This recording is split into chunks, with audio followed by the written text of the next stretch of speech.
வணக்கம். ராகவா விஷன் செய்திகளுக்காக செங்கேனி பழனி. விரிவான செய்திகளை காண்பதற்கு முன் இன்றைய முக்கிய செய்திகள். துத்திப்பட்டு லாரி உரிமையாளர் வீட்டில் 10 லட்சம் ரூபாய் நகை பணத்தை திருடிய மர்ம நபரை போலீசார் தேடி வருகின்றனர். புதுச்சேரியில் காதலர் தினத்தை முன்னிட்டு விதிகளுக்கு எதிராக ஆஃபர் அறிவித்த தனியார் மதுபான கடையில் கலால் துறையினர் திடீர் ஆய்வு மேற்கொண்டனர். வில்லியனூர் தொகுதியில் 36 லட்சம் ரூபாய் மதிப்பிலான மேம்பாட்டு பணிகளை எதிர்க்கட்சி தலைவர் சிவா தொடங்கி வைத்தார். துத்திப்பட்டு லாரி உரிமையாளர் வீட்டில் 10 லட்சம் ரூபாய் நகை பணத்தை திருடிய மர்ம நபரை போலீசார் தேடி வருகின்றனர். புதுச்சேரி துத்திப்பட்டு மாரியம்மன் கோவில் தெருவில் சேர்ந்தவர் விஜயகாந்த். இவர் சொந்தமான லாரி வைத்து ஓட்டி வருகிறார். அவரது தந்தை கலியமூர்த்திக்கு கடந்த 27ஆம் தேதி உடல்நிலை பாதிப்பு ஏற்பட்டது. எனவே அவரை குடும்பத்தினர் சிகிச்சைக்காக கதிர்காமம் அரசு பொது மருத்துவமனைக்கு சேர்த்துள்ளனர். அங்கு அவர் உள்நோயாளியாக அனுமதிக்கப்பட்டு சிகிச்சை பெற்று வருகிறார். இந்நிலையில் விஜயகாந்த் தனது தந்தையின் மருத்துவ செலவுக்காக பணம் எடுக்க வீட்டுக்கு வந்துள்ளார். அப்போது வீட்டின் அலமாரியை திறந்து பார்த்தபோது அதில் வைத்திருந்த 7.5 பவுன் மற்றும் 80,000 ரூபாய் பணத்தை காணவில்லை. இதனால் அதிர்ச்சி அடைந்த அவர் வீடு முழுவதும் தேடி பார்த்தார், கிடைக்கவில்லை. விஜயகாந்த் குடும்பத்தினர் வழக்கமாக வெளியே செல்லும் போது வீட்டின் முன்பு உள்ள மேட்டின் அடியில் வீட்டு சாவியை வைத்து செல்வது வழக்கம். இதை நோட்டமிட்ட மர்ம நபர்கள் யாரோ சாவியை எடுத்து வீட்டை திறந்து நகை பணம் திருடி சென்றது தெரிய வந்தது. அவற்றின் மதிப்பு 10 லட்சம் ரூபாய் இருக்கும் என்று கூறப்படுகிறது. இது குறித்து அவர் சேதராப்பட்டு காவல் நிலையத்தில் புகார் தெரிவித்தார். புகாரை அடுத்து போலீசார் கண்காணிப்பு கேமரா பதிவுகளை ஆய்வு செய்து மர்ம நபர்களை அடையாளம் காணும் முயற்சியில் ஈடுபட்டு வருகின்றனர்.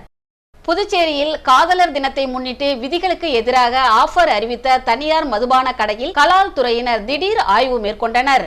புதுச்சேரி மாநிலம் சுற்றுலா தலத்தில் முதன்மையானதாக விளங்குவதால் தினமும் ஏராளமான சுற்றுலா பயணிகள் இங்கு வந்து செல்கின்றனர். மேலும் தொடர் விடுமுறை பண்டிகை காலங்களில் எண்ணற்ற சுற்றுலா பயணிகள் புதுச்சேரிக்கு குவிந்து விடுகின்றனர். இந்நிலையில் 2026ஆம் ஆண்டு புத்தாண்டை தொடர்ந்து பொங்கல் பண்டிகை முடிந்துள்ளது. அதற்குள்ளாக இம்மாதம் காதலர் தினம் வரவுள்ளது. இதனை கொண்டாடும் வகையில் நட்சத்திர விடுதிகளில் ஏற்பாடுகள் தீவிரமாக நடந்து வருகிறது. புதுச்சேரியில் பிரான்ஸ் போன்ற வெளிநாடுகளின் மதுபானங்கள் குறைந்த விலையில் தரமானதாக கிடைப்பதால் பல்வேறு நாடுகள் மாநிலங்களில் இருந்து சுற்றுலா பயணிகள் வந்து விடுதியில் தங்கி மது அருந்திவிட்டு செல்கின்றனர். இதனால் மதுபான கடைகளுக்கு இடையே பல்வேறு போட்டிகள் நிலவி வருகிறது. ஒரு மதுபான கடைகள் உள்ள இடத்தின் அருகிலேயே மற்றொரு மதுபான கடைகளை திறக்கின்றனர். தற்போது காதலர் தினத்தை முன்னிட்டு காதலர்களை வரவேற்கும் விதமாக சில மதுபான கடைகளில் புதிய ஆஃபர்கள் கடை நிர்வாகம் அறிவித்துள்ளது. இந்நிலையில் இதுகுறித்து தகவல் அறிந்த கலால்துறை தாசில்தார் ராஜேஷ் கண்ணா இரவு நேர புதிய ஆஃபரை அறிவித்த கருவடிக்குப்பம் பகுதியில் உள்ள தனியார் மதுபான கடைகளில் ஆய்வு மேற்கொண்டார். அப்போது ஒன்று வாங்கினால் மற்றொன்று இலவசம் என ஆஃபர் விலையில் மதுபானங்கள் விற்பனை செய்து வந்தது தெரிய வந்தது. இது கலால் விதிகளுக்கு எதிரானது எனவும் மதுபானங்களை ஆஃபர் விலையில் கொடுக்கக்கூடாது எனவும் அவ்வாறு கொடுத்தால் சட்டப்படி நடவடிக்கை எடுக்கப்படும் என கடை உரிமையாளர்களுக்கு எச்சரிக்கை விடுத்தார். மேலும் அந்த கடைக்கு விளக்கம் கேட்டு நோட்டீஸ் வழங்கப்படும் அதிகாரிகள் தெரிவித்தனர். இதனால் கடை நிர்வாகம் தாங்கள் அறிவித்த ஆஃபர்களை வாபஸ் பெற்றது. கலால் துறை அதிகாரிகளின் இந்த திடீர் ஆய்வால் மதுபான கடை உரிமையாளர்கள் கலக்கம் அடைந்துள்ளனர். புதுச்சேரி சட்டமன்றத்தை முற்றுகையிட்ட நகராட்சி வாரிசுதாரர்கள். புதுச்சேரி நகராட்சி வாரிசுதாரர்கள் 123 பேருக்கு கருணை அடிப்படையில் உடனடியாக பணி வழங்க கோரி இன்று காலை முதல் சட்டமன்ற வாயில் முன்பாக பெரும் முற்றுகை போராட்டம் நடைபெற்று வருகிறது. வாக்குறுதியை நிறைவேற்ற முதலமைச்சர் அளித்த வாக்குறுதியின்படி தங்களுக்கு உடனடியாக பணி ஆணை வழங்க வேண்டும் என போராட்டக்காரர்கள் முழக்கங்களை எழுப்பி வருகின்றனர். தேர்தல் விதிமுறைகள் அமலுக்கு வருவதற்கு முன்பே இந்த பணி நியமனங்களை முடிக்க வேண்டும் என்பதில் வாரிசுதாரர்கள் உறுதியாக உள்ளனர். வாரிசுதாரர் நல சங்கத்தை சேர்ந்த சத்யன் மற்றும் பிரபு தலைமையில் நூற்றுக்கணக்கானோர் திரண்டுள்ளதால் அப்பகுதியில் பலத்த பாதுகாப்பு போடப்பட்டுள்ளது. எங்கள் வாழ்வாதாரத்திற்கான நீண்ட நாட்களாக காத்திருக்கிறோம். அரசு உடனடியாக நடவடிக்கை எடுக்க வேண்டும் என போராட்ட களத்தில் உள்ளவர்கள் வலியுறுத்தி வருகின்றனர். காவல்துறையினருக்கும் வாரிசுதாரர்களுக்கும் இடையே பெரும் தள்ளுமுள்ளு ஏற்பட்ட காரணத்தினால் அவர்களை காவல்துறையினர் கைது செய்தனர்.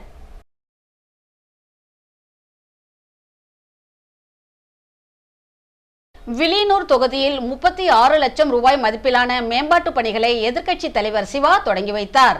வில்லியனூர் சட்டமன்ற தொகுதியில் சாலை, குடிநீர் சுத்திகரிப்பு நிலையம் உள்ளிட்ட 36 லட்சம் ரூபாய் மதிப்பிலான மேம்பாட்டு பணிகளை எதிர்க்கட்சி தலைவர் சிவா இன்று தொடங்கி வைத்தார்.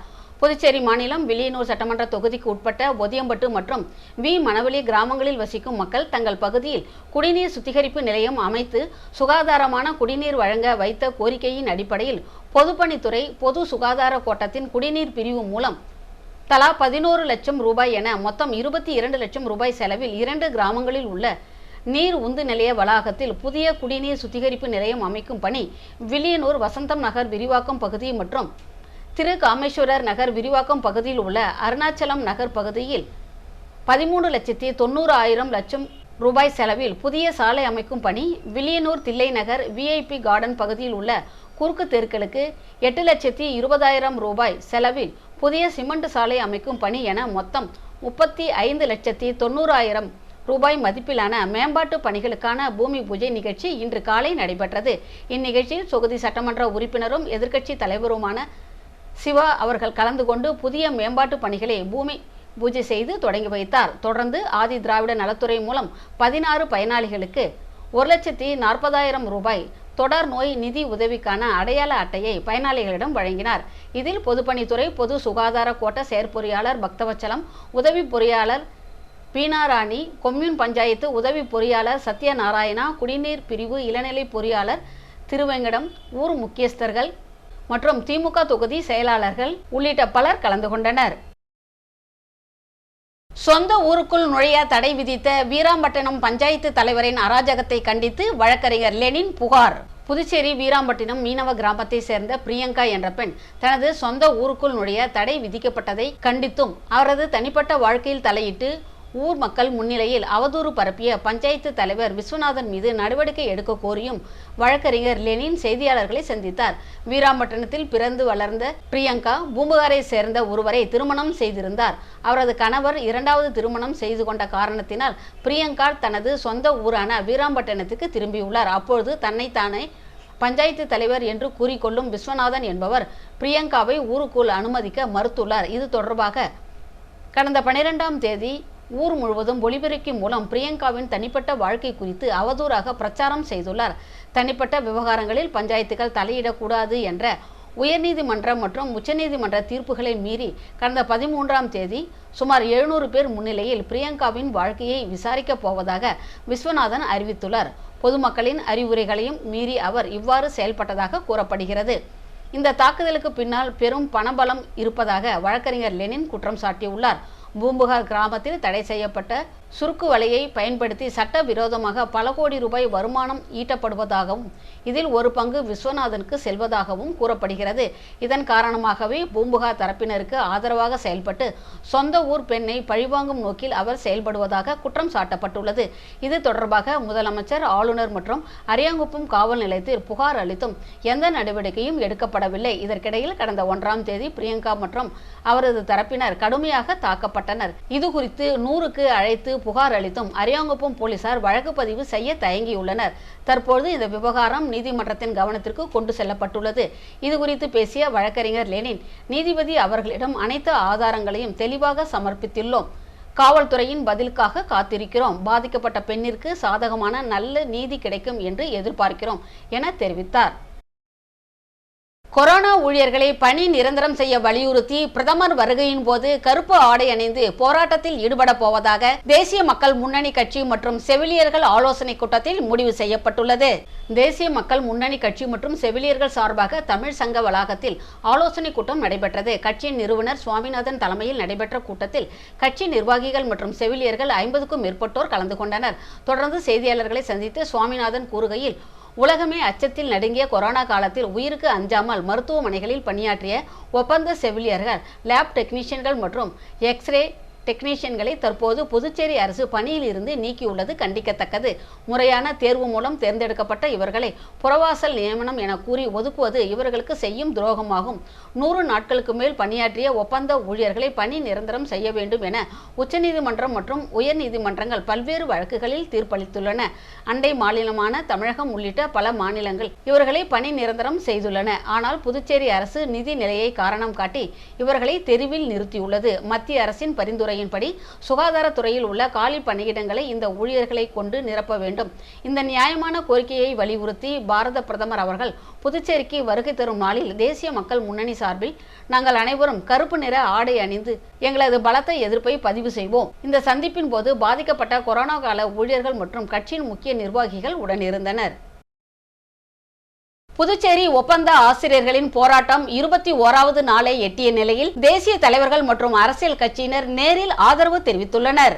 புதுச்சேரியில் பணி நிரந்தரம் உள்ளிட்ட பல்வேறு கோரிக்கைகளை வலியுறுத்தி ஒப்பந்த ஆசிரியர்கள் மேற்கொண்டு வரும் காத்திருப்பு போராட்டம் இன்று 21வது நாளை எட்டியுள்ளது. நாளுக்கு நாள் வலுப்பெற்று வரும் இப்போராட்டத்திற்கு தற்போது தேசிய அளவிலான ஆதரவும் பெருகி வருகிறது. இன்றைய போராட்ட களத்தில் ஆந்திர மாநிலத்தில் இருந்து வருகை தந்த அனைத்து இந்திய ஆசிரியர் சங்கத்தின் தேசிய தலைவர் கட்டி நரசிம்ம ரெட்டி அவர்கள் நேரில் கலந்து கொண்டு ஆசிரியர்களுக்கு தனது ஆதரவை தெரிவித்தார். அப்பொழுது அவர் பேசுகையில், ஆசிரியர்களின் நியாயமான கோரிக்கைகளை அரசு இனியும் அலட்சியப்படுத்தக்கூடாது, பணி பாதுகாப்பை உறுதி செய்வது அரசின் கடமை என வலியுறுத்தினார். ஆசிரியர்களின் இந்த போராட்டத்திற்கு விடுதலை சிறுத்தைகள் கட்சியும் தனது ஆதரவை தெரிவித்துள்ளது. போராட்ட களத்திற்கு வருகை தந்த விசிக மாநில துணை பொதுச் செயலாளர் பாவாணன் ஆசிரியர்களின் போராட்டத்தை பாராட்டி வாழ்த்து பேசினார். விளிம்பில் நிலையில் இருக்கும் ஒப்பந்த ஆசிரியர்களின் வாழ்வாதாரத்தை அரசு உடனடியாக உறுதி செய்ய வேண்டும் என அவர் கேட்டுக்கொண்டார். கடந்த பல ஆண்டுகளாக பணிபுரியும் 292 ஒப்பந்த ஆசிரியர்களை எவ்வித நிபந்தனையும் இன்றி பணி நிரந்தரம் செய்ய வேண்டும். அரசு முன்னதாக அளித்த வாக்குறுதிகளை உடனடியாக நிறைவேற்ற வேண்டும்.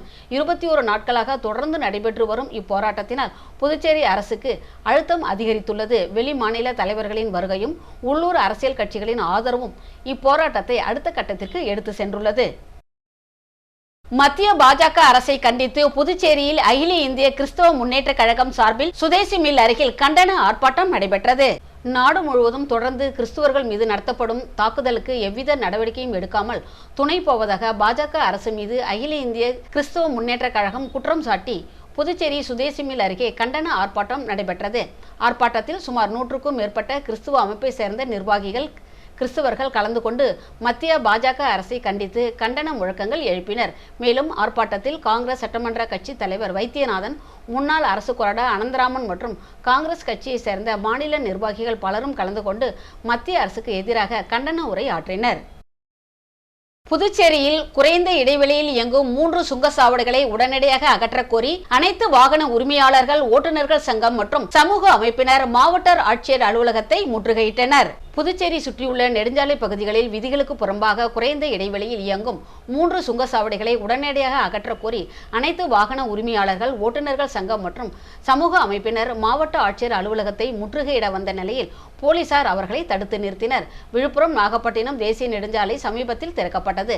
இந்த சாலையானது சுமார் 30 கிலோமீட்டர் வரை புதுச்சேரி வழியாக செல்கிறது. இதில் புதுச்சேரி எல்லை பகுதியான விழுப்புரம் மாவட்டம் கெங்கராம்பாளையத்தில் ஒரு சுங்கச்சாவடியும், அடுத்த 20 கிலோமீட்டர் தொலைவில் உள்ள புதுச்சேரி மாநில செலிமேடு பகுதியிலும், அதேபோல் புதுச்சேரி திண்டிவனம் சாலை மொரட்டாண்டி பகுதியில் ஒரு சுங்கச்சாவடி அமைக்கப்பட்டுள்ளது. இந்நிலையில் தேசிய நெடுஞ்சாலை கட்டண விதியின்படி ஒரே திசையில் செல்லும் தேசிய நெடுஞ்சாலை 2 சுங்கச்சாவடிகள் இடையே குறைந்தபட்சம் 60 கிலோமீட்டர் இடைவெளி இருக்க வேண்டும். ஆனால் புதுச்சேரியை சுற்றி உள்ள இந்த 3 சுங்கச்சாவடிகளும் மிக குறைந்த இடைவெளியில் சட்டவிரோதமாக அமைக்கப்பட்டுள்ளது என்றும், இதனால் புதுச்சேரி வாகன ஓட்டிகள் மிகவும் சிரமத்திற்கு உள்ளாகியுள்ளனர் என கூறி தொடர்ந்து பல்வேறு தரப்பினர் சுங்கச்சாவடி அருகே அவ்வப்போது போராட்டத்தில் ஈடுபட்டு வந்தனர். இதற்கிடையே சட்டவிரோதமாக அமைக்கப்பட்ட சுங்கச்சாவடிகளை உடனடியாக அகற்ற நடவடிக்கை எடுக்க வேண்டும் என புதுச்சேரி மாநில அனைத்து மோட்டார் வாகன உரிமையாளர்கள், ஓட்டுநர்கள் சங்கம் மற்றும் சமூக அமைப்புகளை சேர்ந்த 100க்கும் மேற்பட்டோர் வழுதாவூர் சாலையில் உள்ள மாவட்ட ஆட்சியர் அலுவலகத்தை முற்றுகையிட சென்றபோது போலீசார் தடுப்புகள் அமைத்து அவர்களை தடுத்தனர். இதனால் முற்றுகையிட வந்தவர்கள் கோஷங்கள் எழுப்பி கண்டன ஆர்ப்பாட்டத்தில் ஈடுபட்டனர். பிள்ளையார்குப்பம் அருள்மிகு ஸ்ரீ கூத்தாண்டவர் திருக்கோவிலில் சட்டமன்ற உறுப்பினர் சாய்ஜி சரவணன்குமார் ஆய்வு மேற்கொண்டு விரைந்து பணிகளை முடிக்குமாறு கேட்டுக்கொண்டார். புதுச்சேரி மாநிலத்தில் மிகவும் பிரசித்தி பெற்ற பரிகார ஸ்தலமாக விளங்கும் பிள்ளையார்குப்பம் அருள்மிகு ஸ்ரீ கூத்தாண்டவர் திருக்கோயில் திருப்பணிக்கான பூமி பூஜை விழா கடந்த ஜூன் மாதம் 8ஆம் தேதி சட்டமன்ற உறுப்பினர் சாய்ஜி சரவணன்குமார் தலைமையில் நடைபெற்றது. சங்கராபரணி ஆற்றின் கரையில் அமைந்துள்ள இத்திருக்கோயில் பல 100 ஆண்டுகள் பழமை வாய்ந்தது. சுயம்புவாக கங்கை நதியினும் புண்ணிய நதியான சங்கராபரணி நதியில் கிடைக்கப்பெற்று பிள்ளையார்குப்பம் கிராமத்தில் கோயில் கொண்டு அருள்பாலித்து வரும் அருள்மிகு ஸ்ரீ கூத்தாண்டவர் சுவாமி முதல் முறையாக ஜூன் 5ஆம் தேதி காலை 10:30 மணிக்கு பாலஸ்தாபனம் செய்யப்பட்டார். இத்திருக்கோயிலின் பூமி பூஜை கடந்த ஜூன் மாதம் நடைபெற்றது. இதனைத் தொடர்ந்து கடந்த ஆகஸ்ட் மாதம் இறுதியில் வாசக்கால் வைக்கும் நிகழ்ச்சி நடைபெற்றது. இதனைத் தொடர்ந்து முக்கிய நிகழ்வாக ஆலயத்திற்கு தளம் அமைக்கும் பணி அக்டோபர் 2ஆம் தேதி நடைபெற்றது.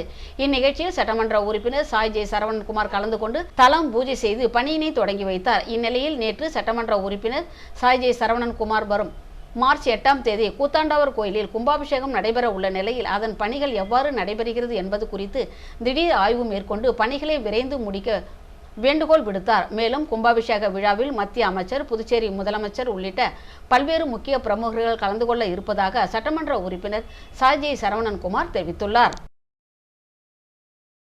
புதுச்சேரி மாவட்ட மீனவர் அணி தலைவராக பொறுப்பேற்றுள்ள குமரன் எல்ஜேகே கட்சியின் தலைவர் ஜோஸ் சார்லஸ் மார்டினை சந்தித்து பொன்னாடை மற்றும் பூங்கொத்து வழங்கி நன்றி தெரிவித்துக் கொண்டார். லட்சிய ஜனநாயக கட்சியின் புதுச்சேரி மாவட்ட மீனவர் அணி தலைவராக பொறுப்பேற்றுள்ள வீராம்பட்டினம் பகுதியைச் சேர்ந்த குமரன் எல்ஜேகே தலைவர் ஜோஸ் சார்லஸ் மார்டின் அவர்களை சந்தித்து பொன்னாடை மற்றும் பூங்கொத்து வழங்கி நன்றி தெரிவித்துக் கொண்டார். இந்திரா நகர் தொகுதியில் 50க்கும் மேற்பட்ட மகளிர்கள் எல்ஜேகே கட்சியில் இணைந்துள்ளனர். புதுச்சேரி இந்திரா நகர் தொகுதியை சேர்ந்த 50க்கும் மேற்பட்ட மகளிர்கள் லட்சிய ஜனநாயக கட்சியின் மண்டல பொறுப்பாளர் ராபர்ட் அவர்களின் ஏற்பாட்டில் கட்சியின் தலைவர் ஜோஸ் சார்லஸ் மார்டின் அவர்களின் முன்னிலையில் கட்சியில் இணைந்தனர். இணைவு நிகழ்ச்சியில் தலைவர் ஜோஸ் சார்லஸ் மார்டின் அவர்கள் புதிய உறுப்பினர்களுக்கு கட்சியின் துண்டு அணிவித்து வரவேற்பு அளித்து வாழ்த்தினார். இந்நிகழ்ச்சியின் போது பரப்புரை பொதுச் செயலாளர் நடிகர் தாடி பாலாஜி உள்ளிட்டோர் உடனிருந்தனர். எல்ஜேகே தலைவர் ஜோஸ் சார்லஸ் மார்டினை சந்தித்து நன்றி தெரிவித்துக் கொண்ட மாவட்ட தொண்டர் அணி தலைவர் மதன். லட்சிய ஜனநாயக கட்சியின் புதுச்சேரி மாவட்ட தொண்டர் அணி தலைவராக பொறுப்பேற்றுள்ள நெல்லித்தோப்பு தொகுதியை சேர்ந்த மதன் கட்சியின் தலைவர் ஜோஸ் சார்லஸ் மார்டின் அவர்களை ஆதரவாளர்களுடன் நேரில் சந்தித்தார். இச்சந்திப்பின் போது புதிய பொறுப்பு வழங்கியதற்காக நன்றியை தெரிவித்த அவர் தலைவர் ஜோஸ் சார்லஸ் மார்டின் அவர்களுக்கு பொன்னாடை அணிவித்து பூங்கொத்து வழங்கி மரியாதை செலுத்தினார். போக்குவரத்து நெரிசலை கட்டுப்படுத்த நடவடிக்கை எடுக்க வேண்டி லட்சிய ஜனநாயக கட்சியின் நிறுவன தலைவர் ஜோஸ் சார்லஸ் மார்டின் டிஐஜியிடம் மனு அளித்துள்ளார். புதுச்சேரியில் நாளுக்கு நாள் போக்குவரத்து நெரிசல் அதிகரித்து வரும் நிலையில் போக்குவரத்து நெரிசலை கட்டுப்படுத்த பல்வேறு முக்கிய சாலைகளை ஒரு வழி பாதையாக மாற்ற வேண்டும், சாலைகளின் நடுவே நிரந்தர தடுப்புகள் அமைக்க வேண்டும் உள்ளிட்ட பல்வேறு விஷயங்களை நடைமுறைப்படுத்த கோரி லட்சிய ஜனநாயக கட்சியின் நிறுவன தலைவர் Jose Charles Martin Puducherry DIG சத்யசுந்தரத்தை காவல்துறை தலைமையகத்தில் நேரில் சந்தித்து மனு அளித்தார். பொதுமக்களிடமிருந்து போக்குவரத்து நெரிசலை கட்டுப்படுத்த வேண்டும் என கோரி லட்சிய ஜனநாயக கட்சி மற்றும் ஜேசிஎம் மக்கள் மன்றத்திற்கு பல்வேறு கடிதங்கள் வந்த நிலையில் இந்த நடவடிக்கை எடுக்கப்பட்டுள்ளது. புதுச்சேரி திருபுவனை தொகுதி சோரப்பட்டில் தமிழக வெற்றிக் கழகம் சார்பில் துண்டு பிரசுரம், விசில் மற்றும் சர்க்கரை வழங்கப்பட்டது. தமிழக வெற்றிக் கழகத்தின் தலைவர் தளபதி அவர்களின் அறிவுறுத்தலின்படி கழக பொதுச் செயலாளர் ஆனந்த் அவர்கள் சொல்லிக்கிணங்க மாநில செயலாளர் சரவணன் அவர்களின் வழிகாட்டிப்படி புதுச்சேரி மாநிலம் திருபுவனை தொகுதி சோரப்பட்டு தமிழக வெற்றிக் கழகம் சார்பாக வழக்கறிஞர் வெற்றிவேல் அவர்களின் ஏற்பாட்டில் சோரப்பட்டு பொதுமக்களுக்கு வீடு வீடாக சென்று நம் தமிழக வெற்றிக் கழகத்தின் நம் வெற்றி சின்னமான விசில் சின்னத்தை கொண்டாடும் வகையில் பொதுமக்களுக்கும் மாணவர்களுக்கும் மகளிருக்கும் குழந்தைகளுக்கும் என அனைவருக்கும் துண்டு பிரசுரம் மற்றும் விசில் மற்றும் சர்க்கரை வழங்கப்பட்டது. இந்நிகழ்ச்சியில் திருபுவனை தொகுதி ராஜா என்கிற சுபாஷ் முன்னிலை வகித்தார். அசோக் மற்றும் பூத் நிர்வாகிகள் கோபி, கஜேந்திரன், மணிகண்டன், ஜெயக்குமார், மணிகண்டன், கோபால், கலைவாணன், ஹரி, பிரபு, கண்ணதாசன், யுவராஜ், சிவபாலன் மற்றும் கழக தோழர்கள், தொண்டர்கள், தோழிகள், பொதுமக்கள் அனைவரும் நிகழ்ச்சியில் சிறப்பித்தனர். இன்றைய தங்கம் வெள்ளி விலை விவரம். தங்கம் 1 கிராம் 14,475 ரூபாய். 1 சவரன் தங்கம் 1,15,800 ரூபாய். 10 கிராம் வெள்ளி 2,970 ரூபாய். மீண்டும் முக்கிய செய்திகள். துத்திப்பட்டு லாரி உரிமையாளர் வீட்டில் 10 லட்சம் ரூபாய் நகை பணத்தை திருடிய மர்ம நபரை போலீசார் தேடி வருகின்றனர். புதுச்சேரியில் காதலர் தினத்தை முன்னிட்டு விதிகளுக்கு எதிராக ஆஃபர் அறிவித்த தனியார் மதுபான கடையில் கலால் துறையினர் திடீர் ஆய்வு மேற்கொண்டனர். வில்லியனூர் தொகுதியில் 36 லட்சம் ரூபாய் மதிப்பிலான மேம்பாட்டு பணிகளை எதிர்க்கட்சி தலைவர் சிவா தொடங்கி வைத்தார். இத்துடன் இன்றைய செய்திகள் நிறைவு பெறுகிறது. வணக்கம்.